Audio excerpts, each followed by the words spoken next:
in all stories is the one story. The more we listen, the clearer that story becomes. Our true identity, who we are, why we are here, what sustains us, is in this story. Come, let us worship together. Now please rise in body or in spirit for the lighting of our chalice.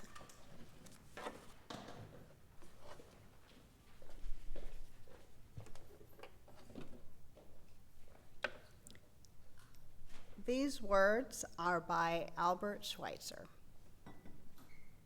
At times, our own light goes out and is rekindled by a spark from another person.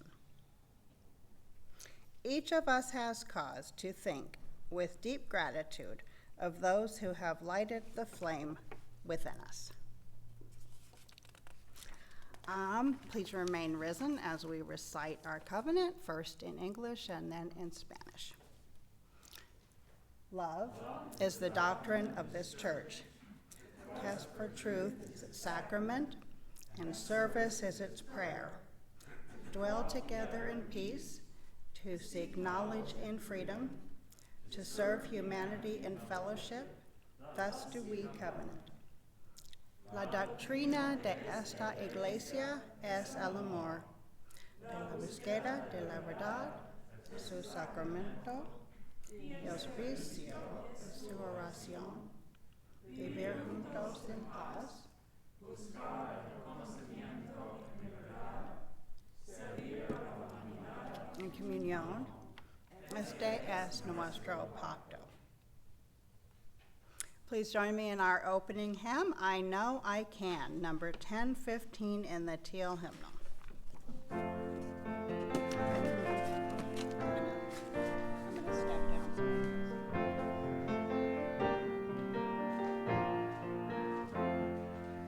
Though days be dark with storms and burdens weigh my heart, though weird troubles wait at every turn, I know I can go on. When sorrow heals my soul and burdens make me strong, though troubles wait at every turn, I know I can go on. My sister in my heart, my brother in my song, though troubles wait at every turn, I know I can go on. And though this journey is long, the destination is near. Though troubles wait at every turn, I know I can go on. So brothers, take my hand, and sisters, sing my song. When hope awaits at every turn, I know I can go on.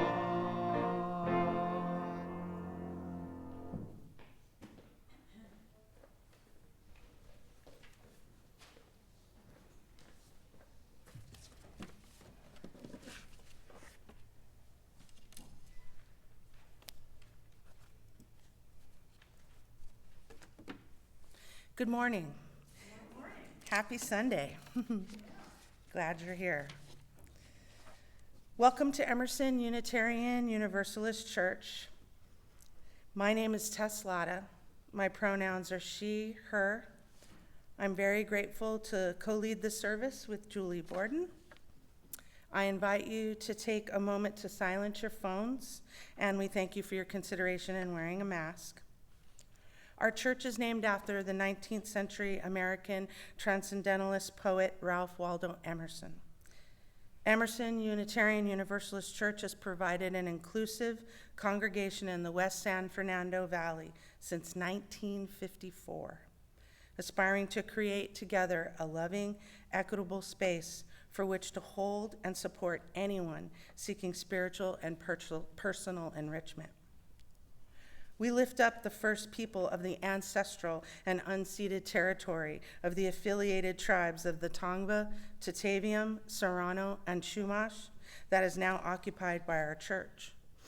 We honor their elders and descendants, past, present, and future generations, by educating ourselves about the citizens that descend from the original native peoples of this occupied land, as well as support tribal reparation and land back efforts. Just west of us, at the end of Van Owen Boulevard, is El Escorpion Park, which contains the geographic landmark site of Castle Peak and what once was Chumash Ventureño Tribal Village. The Chumash Ventureño and the Tongva Fernandeño tribes inhabited the area for about 8,000 years. The Castle Peak site has traditionally been an area of great ceremonial importance for the affiliated tribe of the Tongva and Chumash peoples. Now a popular hiking spot in the West Valley, we remember this is occupied land. It is our duty to honor this place as respectful, informed visitors. Today we welcome you to sign our guest book in the foyer or our virtual guest book linked from the chat for those joining us on Zoom. Today we offer many opportunities to be part of the Emerson community. For more information, you may sign up for our weekly e-blast newsletter and other Emerson programming announcements, as well as follow our social media hubs on Facebook and Instagram. In a moment, I will invite you to greet your neighbors. During that time, please feel welcome to write in our physical and virtual book of life to offer any joy, concern, occasion, or thoughts you would like shared aloud with the congregation during the service. For folks here, the book of life is located on the table behind the piano. For those of you on Zoom, you'll find the link to the virtual book of life in the chat. After our service today, we welcome you to join us for coffee, nibbles, and conversation in our pavilion or in our virtual coffee hour on Zoom. Just a couple announcements. The TGIF Small Group Ministry is leading a cleanup of the church grounds and sanctuary this Saturday, 8/17 at 8 a.m. All are welcome. Bring any cleaning supplies to add to what they will be supplying for the cleanup. I just also want to put in your heads that the Environmental Justice Ministry is currently working on our participation in the UU-wide Climate Justice Revival. It'll take place over 2 days in September, the 28th and 29th, so EJM will be supplying information as it unfolds. It's planning, looks like it's going to be a really cool, lots of fun and engagement for the congregation. Today we welcome Emerson member Julie Borden to our series of Sunday services featuring sermons written by the participants of the shared pulpit class, facilitated by Todd Covert and our former minister, Reverend Matthew McHale. Julie and her Emerson classmates invested 7 months in study, written assignments, and in-person class time, building trust and camaraderie through peer critique and revisions. We are honored to invite Julie to our shared pulpit. Now let's just take a few minutes to greet our neighbors in the spirit of welcome and worship.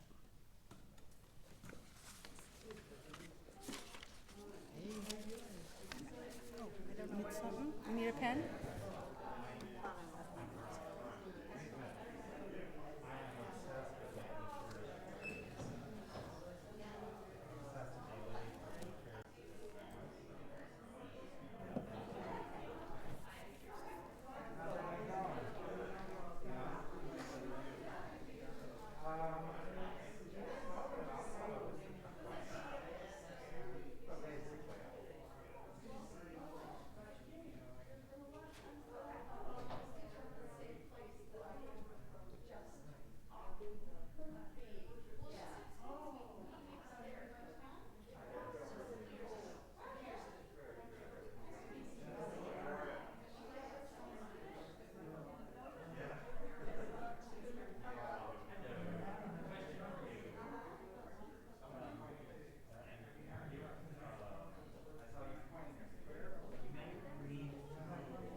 Oh, sorry about that. No.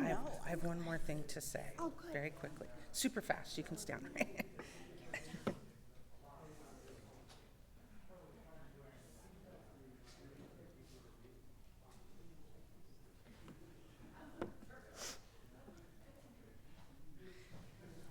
Today, we lift up our individual and collective wisdom and the stories that shape our journey. Thank you for being here today.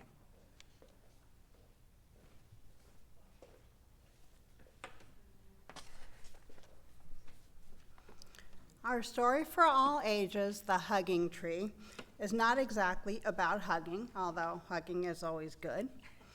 It's about holding on to hope, hugging it tightly, and hanging on through hard times with faith that better times will come.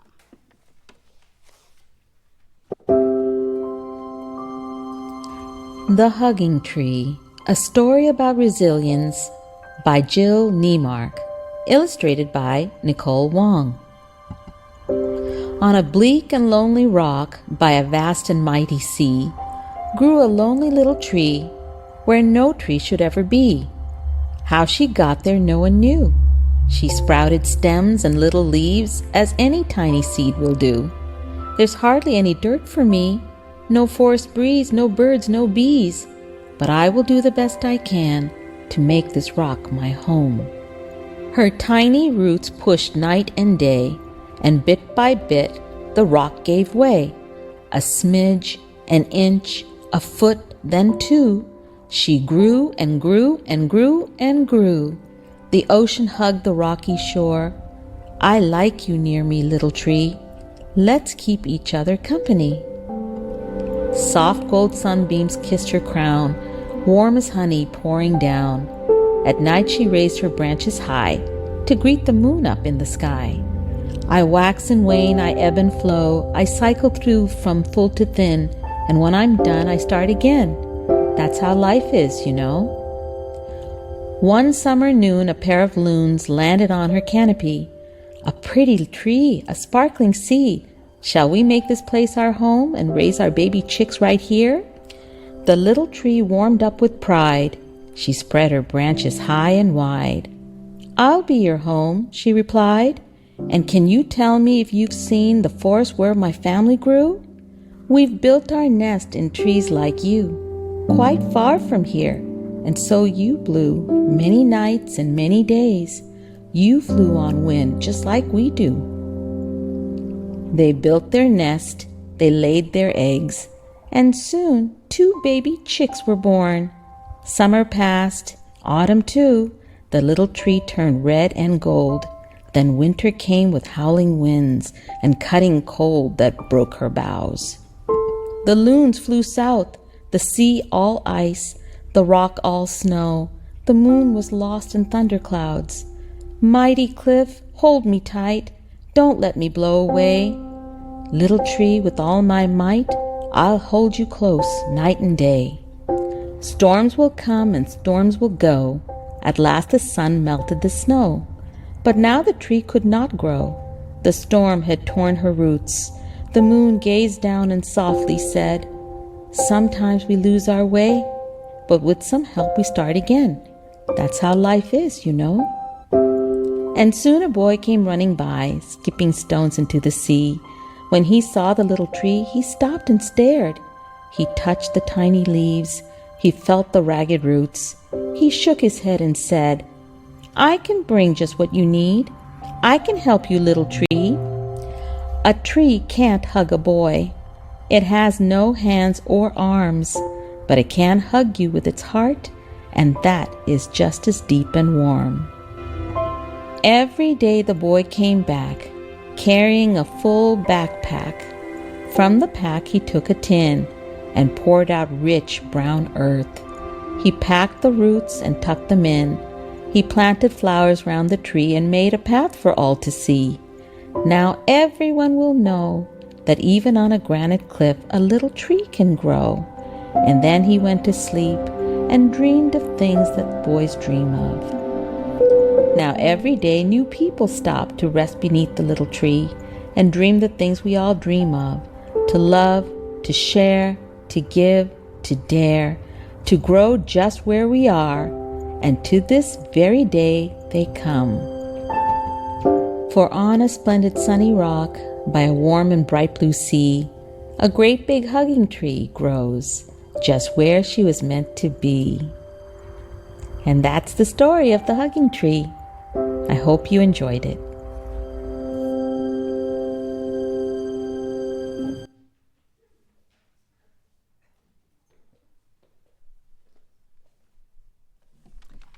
Please join me in saying our UU affirmation.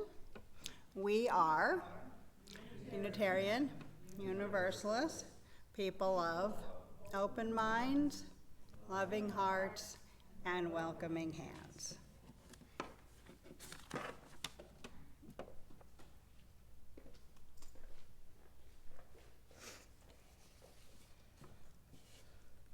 Forgive my pronunciation.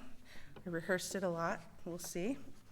As part of our commitment to practice our UU values, we offer half of our Share the Plate offerings with local organizations whose work embodies these values. Our Share the Plate recipient for this month is the Tongva Tarahat Pahava Conservancy. TTPC is an Indigenous Land Trust organization working to rematriate the first plot of land returned to the original inhabitants of Los Angeles. As a Tongva-led land stewards, TTPC aims to provide tribal community members with access to housing on their native lands, space for community gatherings and ceremonies, as well as reestablish the California native plant biodiversity. You may contribute today here or see the online donation information on the printed order of service or at donate.emersonuuc.org. If you are writing a check today, please memo the check with Share the Plate, or if you are making a pledge, thank you, please memo the check as such. With immense gratitude, we now invite our ushers to receive your generosity.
It's really fun to work with Kevin, figuring out the music, and he's a wealth of talent and information. So we thank you today, Kevin. He's going to give us a special music offering, Brave.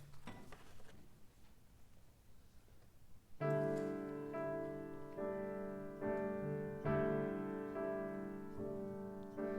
don't know just where I'm going, and tomorrow is a little overwhelming, and the air is cold, and I'm just not the same anymore. I've been running in your direction for too long, lost my own reflection, and I can't look down if you're not there to catch me when I fall. If this is the moment I stand here on my own, if this is my rite of passage that somehow leads me home, I might be afraid afraid, but it's my time to be brave. This is my last chance before we say goodbye. At least it's the first day of the rest of my life. I can't be afraid, 'cause it's my turn to be brave.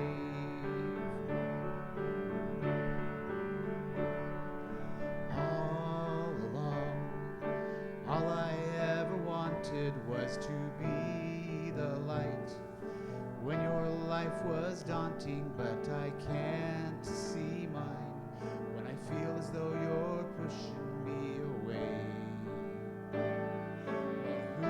Who's to blame? Are we making the right choices? 'Cause I can't be sure if hearing our own voices as we close the door, even though we are so desperate to stay. If this is the moment I stand here on my own, if this is my rite of passage that somehow leads me home, I might be afraid, but it's my turn to be brave. If this is my last chance before we say goodbye, at least it's the first day of the rest of my life. I can't be afraid, 'cause it's my turn to be brave. And I might still cry, and I might still bleed, these thorns in my side, this heart on my sleeve. Then lightning may strike this ground at my feet, and I might still crash, but I still believe this is the moment I stand here all alone, with everything I have inside and everything I own. I might be afraid, but it's my turn to be brave. This is the last time before we say goodbye. At least it's the first day of the rest of my life. I can't be afraid, but it's my turn to be brave.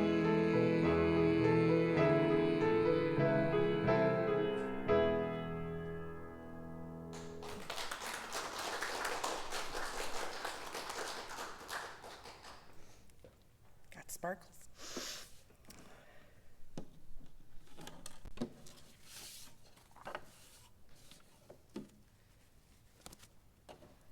We broke up 2 days ago, my friend admitted dejectedly when I asked her how things were going with her relationship. A few weeks before, she'd share with me that her boyfriend of 10 years wasn't happy anymore. She and I were sharing a bottle of Merlot on my patio, and between sips, she lamented unconditional love as the missing element, their missing element. She jabbed her wine glass in the air, punctuating each point with detailed examples, often citing dates and times as his failure to show in this area. I thought it probably wouldn't feel like comfort to her if I gently reminded her that relationships are messy, that we humans are messy. We are imperfect. We war, compete, retaliate, separate. We drench others in the cold wake of our cluelessness. We may be influenced to abandon compassion in the pursuit of our egos. We forget to remember that our significant others can't predict our needs, especially if we don't or can't express them. So we might hurl blame.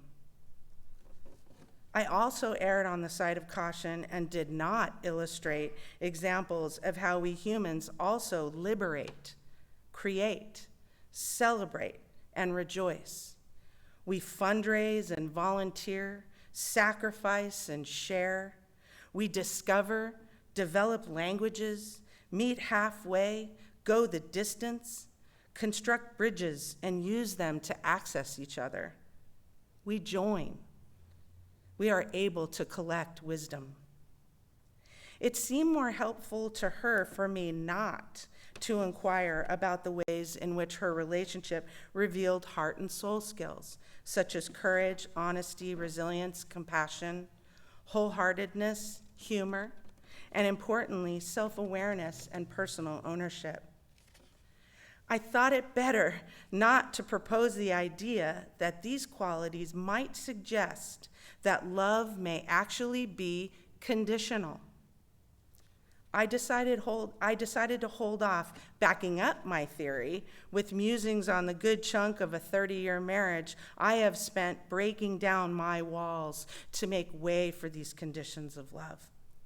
That when I can manage to put a pin in defending and demanding, love transforms and liberates my ability to see my own junk as well as my gifts, and the ability to hold space for both, for others. And importantly, I make that same offer to Dave. That somewhere along the line, the conditions of love helped me become a team player. I made room. I unfolded. I wanted to tell her how good it feels. I wasn't sure that keeping quiet about my theories of the conditional nature of love was the right move, the right support for my clearly hurting friend. But as she enveloped me in a tight goodbye hug at the door of her Uber, she thanked me for holding space for her to grieve and rant, and importantly, for refilling her wine glass. I felt all sparkly, but not just because of the wine. You know those times when you have a glimmer moment, realizing you know a thing or two, that life has taught you some stuff? That was the sparkle. The moments of sorrow and joy, losses and wins, all culminated in a split-second flash of insight. When we manage to actively pay attention, somehow, even when the process of living and loving and becoming are painful, despite the times when life shows up as a mirror, we don't look away to locate a distraction. Wisdom is often the gift, waiting patiently right there, that we happen upon. Wisdom must be allowed, invited, to illuminate and unlock just what the hell we are all going through. Wisdom is the lesson that sticks. A few months later, when her wound wasn't so raw, my friend asked me what I thought might have gone wrong with her relationship. "'Cause you've known us the whole time," she reasoned, "so be brutally honest." She offered this invitation, pulling herself up in the patio lounger as though preparing to face my review with her big girl pants on. In silence, I finished wrestling the cork out of an especially feisty Argentinian Malbec and poured us each a big girl measure. As she sipped from her glass, eyeing me nervously, I lifted my glass and tapped hers in salute and made her a counter offer. "Actually," I said, all determined sparkles, "you made it a decade together.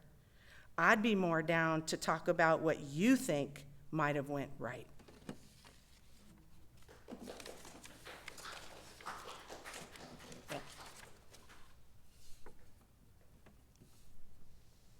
Let's take a few minutes for a light meditation as an invitation to come home, to connect with ourselves. I invite you to get as comfortable as you're able. Close your eyes or leave them open, whatever you choose. If it feels okay, I invite you to notice your hands as they rest gently wherever you've placed them. As you inhale and exhale a calming breath, gently stretch your hands and then return them to a relaxed position.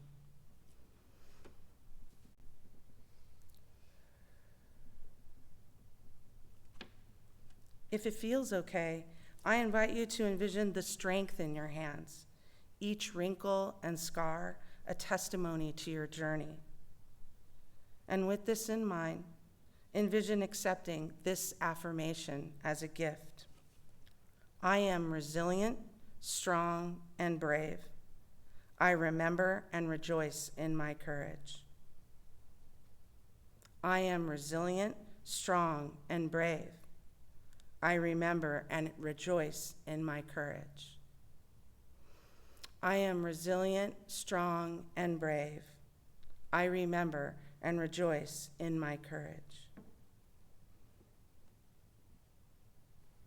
And then, in turn, envision offering this same gift to others. You are resilient, strong, and brave. I remember and rejoice in your courage. You are resilient, strong, and brave. I remember and rejoice in your courage. You are resilient, strong, and brave. I remember and rejoice in your courage.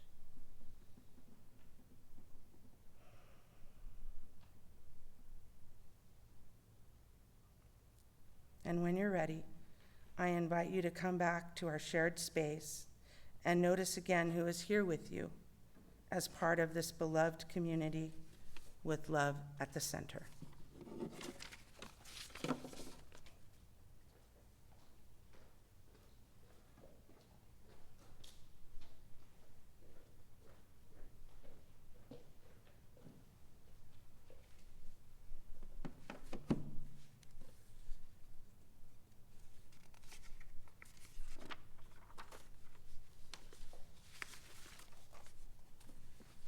Each week, we take time in our service to lift up the joys and sorrows from within our community and in the wider world. This week in our Book of Life, Eric Schmidt says, Happy Sunday. We remember the land we are on and its indigenous peoples. We should also remember and not take for granted where our water comes from the Paiute people of Owens Valley, where our water comes from. The Paiute people of Owens Valley were murdered and their lands taken by settlers, and then later the water siphoned south to Los Angeles. Kate says, my biopsy was negative, and Ellie is now an ambassador Girl Scout. So those are two good pieces of news. And Melissa says, while in Ohio, I had to set up hospice for my mom, who is 80 and has pulmonary fibrosis. She can remain in her home with care, and her siblings are nearby and visit daily. Please send love her way. To Karen Matthews, thanks.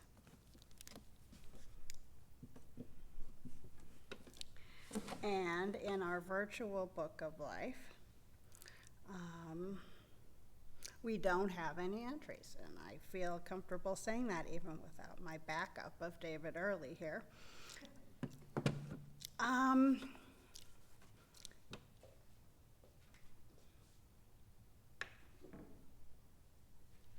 In a moment, I'm going to sound this singing bowl. After I do, I invite you to speak into this space any joys or sorrows, any names or occasions that are on your heart this morning. If you're joining us online, I invite you to type them into the chat so that we might lift them up into this, our embracing meditation.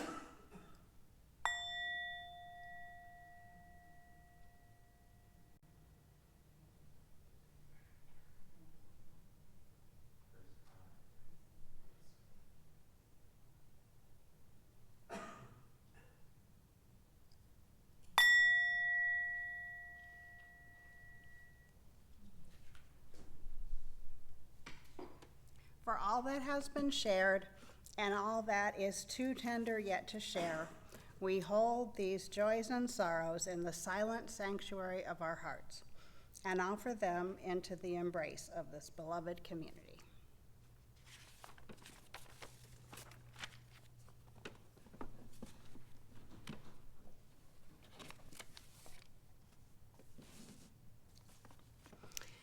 If I had to describe my faith and belief system in 2 words, those words would be cobbled together. The first pebble in the mosaic is the concept of a loving God. That belief was rooted into me from earliest childhood. It was challenged when I went to a fundamentalist Christian school for a few years, starting in 4th grade. What I was taught there absolutely terrified me. It took years to dislodge those pebbles, disentangle those fears from what I truly believed.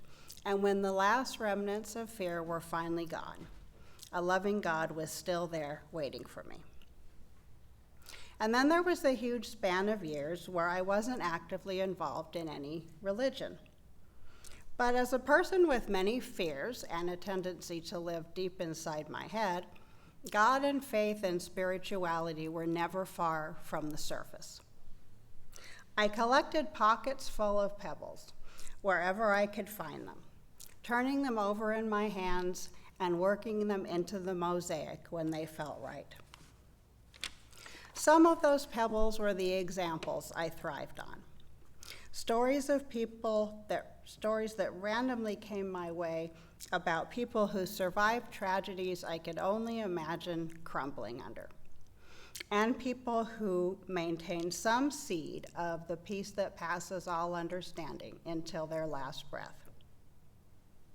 Then came a short period of my life where circumstances converged and placed me in a spot where my religious beliefs were nourished and my foundation further crystallized. I see everything I've learned in the years since as a kind of scaffolding, slowly and steadily built. It was 2009. On a daily basis, my mind was absorbing two stories that were very different on the surface, but that over time became, for me, the same story and the defining story that allows me to make sense of life. First, I was listening to the audiobook of Abraham, A Journey to the Heart of Three Faiths by Bruce Feiler.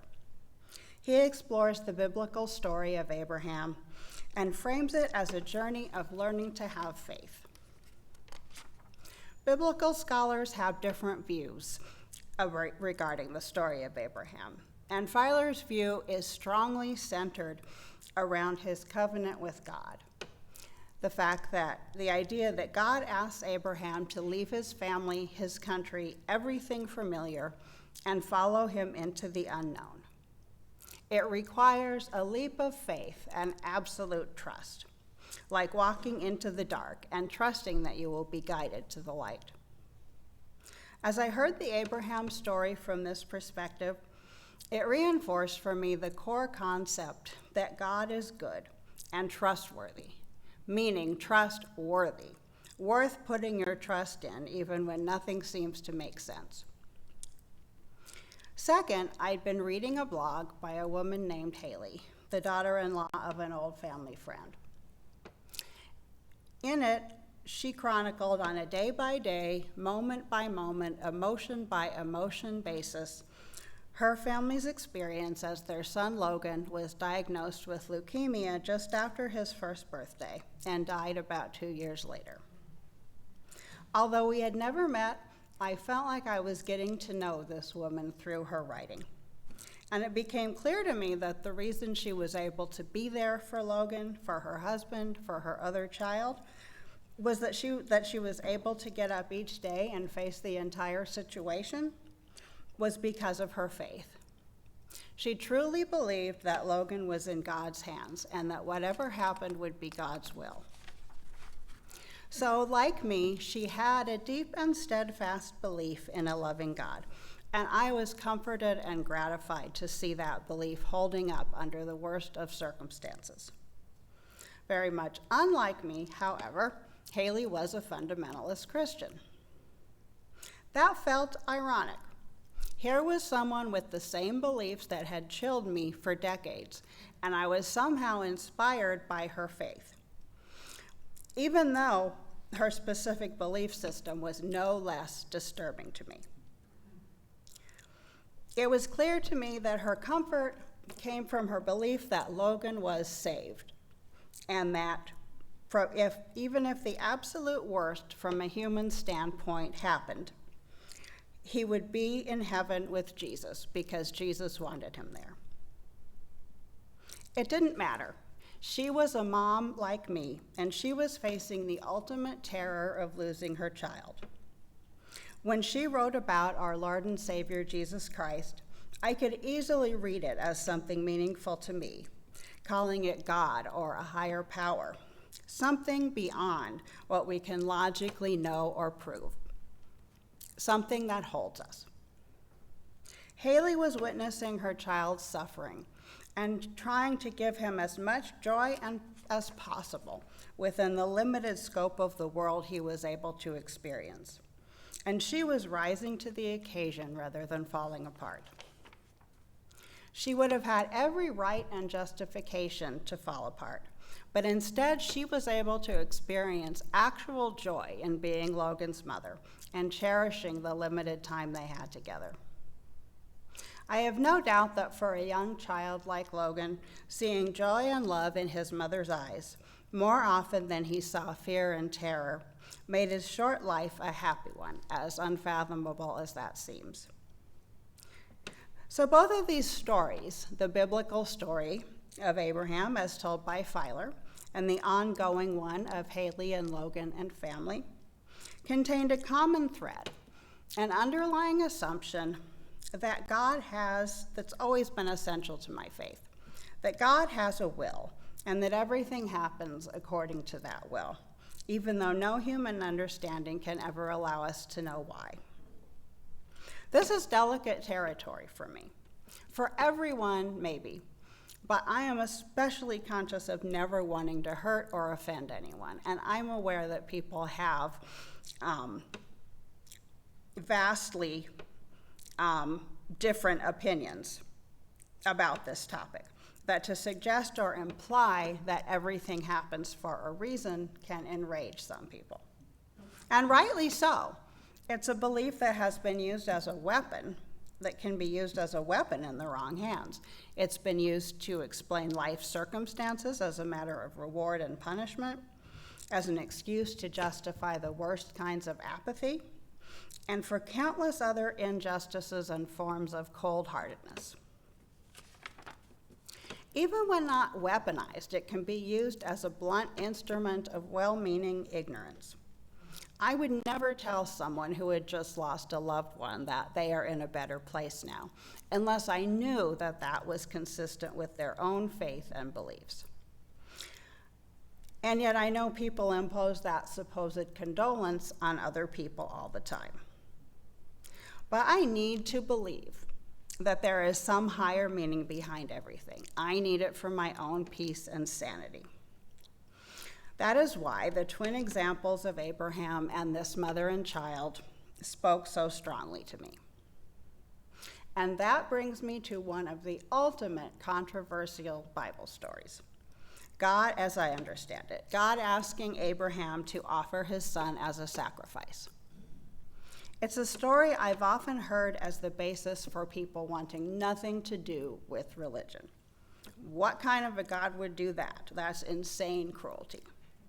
And if you take the Bible literally, I agree. It's horrifying, as is the whole idea of a God who demands that any living being be sacrificed in their name. But I believe the Bible is powerful, is full of powerful metaphors, and that is where its meaning and value lie. And so I don't read that story and take it literally. I read a powerful symbolic message instead. And in 2009, that message became even more clear to me.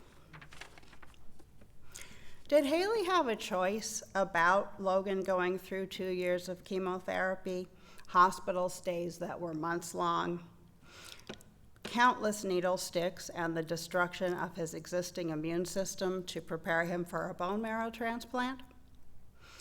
Not really. Not when the only alternative would be deciding to spare the child all that pain and just letting the cancer take him.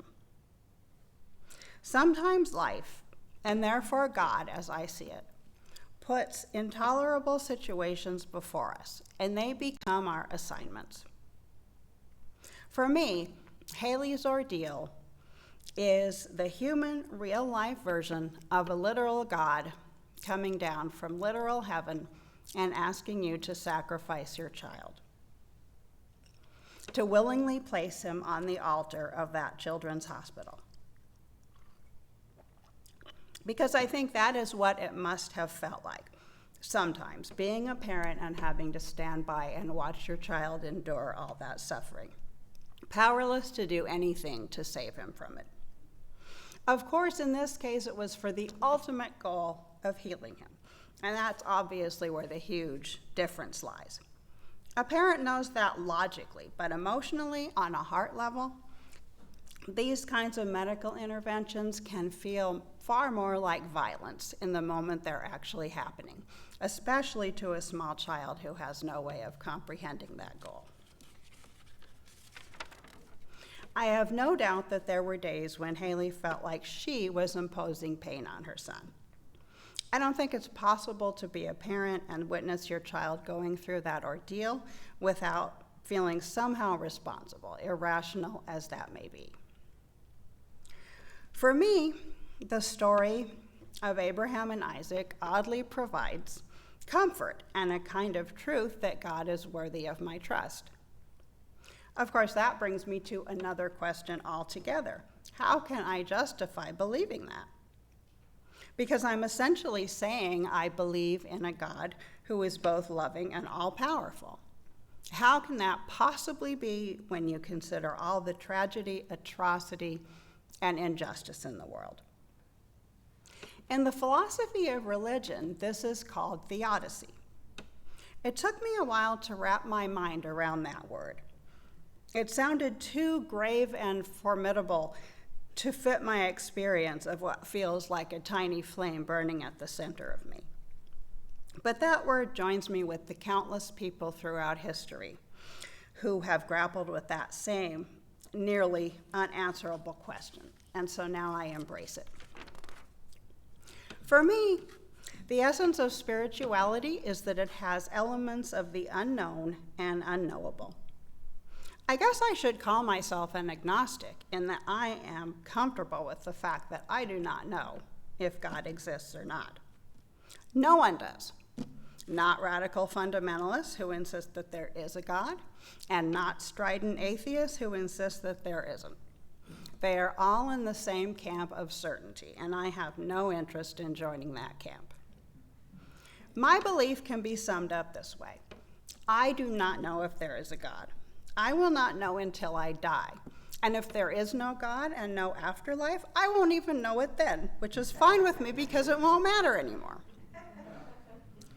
But alive now and not knowing, I choose to believe there is something or someone out there that is bigger than me and beyond my capacity to understand with my human mind. Because just believing that, in that possibility, makes life livable for me. In my first year of graduate school, my class read A Man's Search for Meaning by Viktor Frankl, and his view of life spoke to my soul.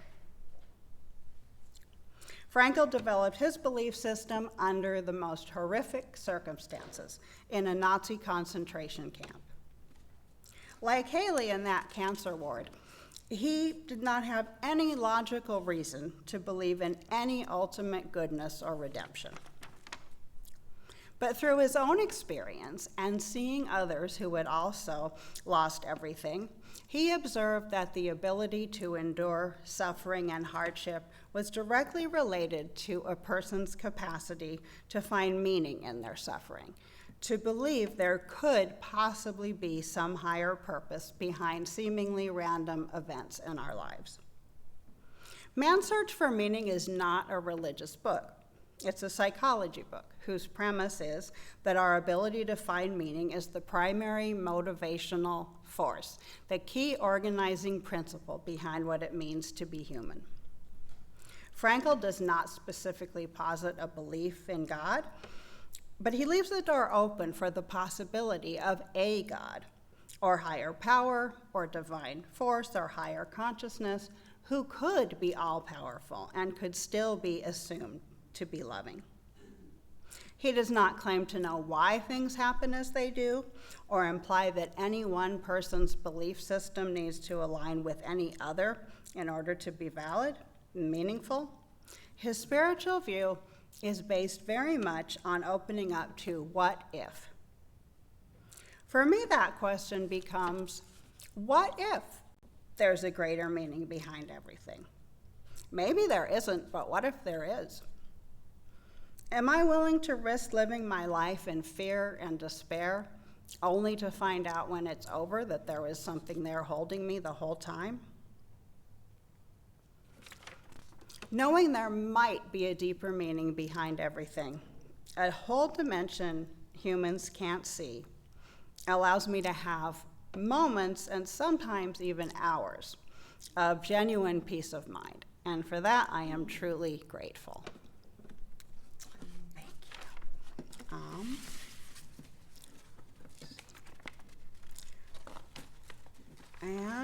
Now please rise in body or in spirit for our closing hymn, Every Night and Every Morn, number 17 in the Gray Hymnal. Thank you.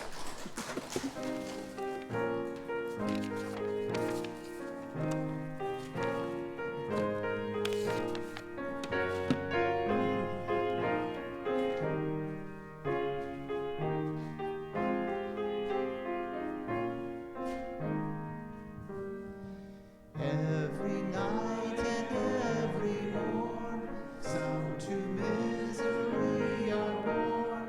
Every morn and every night, some are born to sweet delight.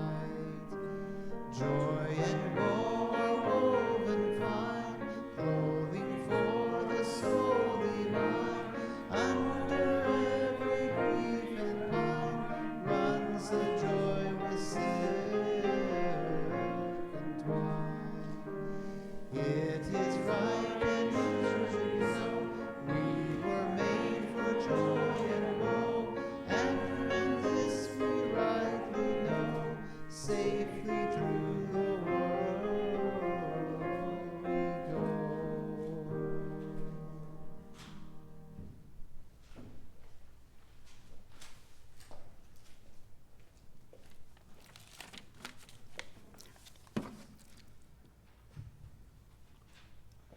Please remain risen for the extinguishing of our chalice and benediction. When the candle dims, the wax almost spent, the light turns amber like a sunset. Still it provides light, still it provides heat, still it can kindle new flame and pass its glow on and contribute to the illumination, to a new illumination, when sunsets turn to new days, when seasons transform all. When the candle dims, all is not lost.